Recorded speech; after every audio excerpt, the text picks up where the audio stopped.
NCP, Congress, Shiv Sena तीनों पार्टियों के महाविकास अघाड़ी गठबंधन सरकार में नेताओं की आपसी फूट से महाराष्ट्र की राजनीति में एक बार फिर से भूचाल आ गया है और उद्धव सरकार गिरने के क्यास लगाए जाने शुरू हो चुके हैं। पिछले 4-5 दिन में अचानक से कई उतार चढ़ाव हुए हैं, जो एक बड़े फेरबदल की ओर साफ साफ इशारा माना जा रहा है। प्रधानमंत्री नरेंद्र मोदी जी और शिवसेना प्रमुख उद्धव ठाकरे की 40 मिनट तक मुलाकात के बाद शिवसेना नेताओं के तेवर ढीले पड़ चुके हैं। पहले शिवसेना की चर्चा करें तो संजय राउत ने अपने सुर है वो पूरी तरह से बदल लिए हैं। संजय राउत ने अपने सुर बदलते हुए कहा है कांग्रेस को कि बीजेपी से जीत का मंत्र कांग्रेस को लेना चाहिए।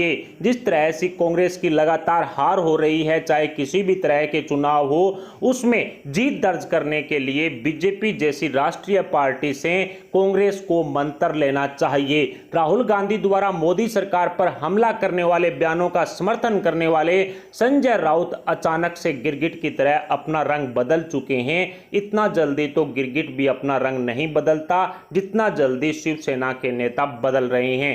कुछ दिन पहले बंगाल चुनाव में भारतीय जनता पार्टी की हार का जश्न मनाने वाले उद्धव ठाकरे के तोते संजय राउत ने भारतीय जनता पार्टी को भ्रष्टाचार मुक्त राष्ट्रहित वाली पार्टी बताना शुरू कर दिया है। तो फिर कांग्रेस और एनसीपी के साथ बनाए गए महाविकास अघाड़ी गठबंधन सरकार का फिर क्या होगा? क्या अब उद्धव ठाकरे की सीएम गद्दी शिवसेना को प्यारी नहीं है, जो महाविकास अघाड़ी गठबंधन सरकार की दूर विरोधी बीजेपी के नेताओं की तारीफ में संजय राउत कसीदे पढ़ रहे हैं? या फिर शिवसेना प्रमुख उद्धव ठाकरे ने बीजेपी के सामने घुटने टेक करके घर वापसी का फैसला कर लिया है? ऐसे कई सवाल हैं जो प्रधानमंत्री नरेंद्र मोदी जी और उद्धव ठाकरे के बीच में हुई मुलाकात के बाद उठ खड़े हुए हैं। राजनीति के जानकार बता रहे हैं कि 2022 में होने वाले बीएमसी चुनावों की चिंता शिवसेना को सता रही है। शिवसेना को बीएमसी की कुर्सी बहुत ही ज्यादा प्यारी है और उद्धव ठाकरे भली भांति समझ चुके हैं कि बगैर बीजेपी के शिवसेना बीएमसी की कुर्सी खो देगी। और पंढरपुर विधानसभा सीट पर हुए उपचुनाव के नतीजे इस बात का सबूत है कि जनता ने महाविकास अघाड़ी गठबंधन को ठुकरा दिया है।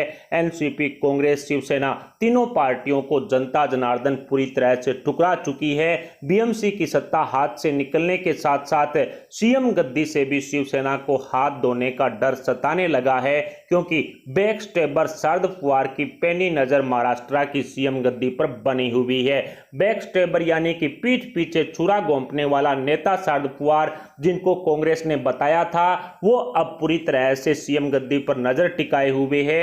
और इसको लेकर के पिछले दिनों एक खुलासा हुआ था कि एनसीपी प्रमुख शरद पवार खुद या फिर एनसीपी के नेता एकनाथ शिंदे को महाराष्ट्र की सीएम गद्दी पर बैठाने के लिए शिवसेना प्रमुख उद्धव ठाकरे पर शरद पवार ने दबाव बनाना शुरू कर दिया है। इसी डर के कारण शिवसेना ने बीजेपी के सामने घुटने टेक दिए हैं और प्रधानमंत्री नरेंद्र मोदी जी से मिलकर के घर वापसी की तैयारी शिवसेना प्रमुख उद्धव ठाकरे ने शुरू कर दी है। और इसी का नतीजा है कि शिवसेना के नेताओं ने गिरगिट की तरह अपने रंग बदल लिए हैं। कुल मिलाकर कहा जा सकता है कि महाविकास अघाड़ी गठबंधन सरकार में अब बड़ा भूचाल आने वाला है, एक हड़कंप मचा हुआ है। फिलहाल भारतीय जनता पार्टी शिवसेना के साथ गठबंधन करने में तैयार होगी या नहीं? शिवसेना के नेताओं द्वारा जो बदले बदले तेवर दिखाई दे रहे हैं, उस पर आपके क्या विचार हैं? इन दोनों बातों पर आप अपने विचार हमें कमेंट बॉक्स में जरूर बताएं। साथ ही वीडियो को लाइक करके हमारे चैनल को सब्सक्राइब जरूर करें। सब्सक्राइब के पास वाला बेल आइकन भी दबा लें।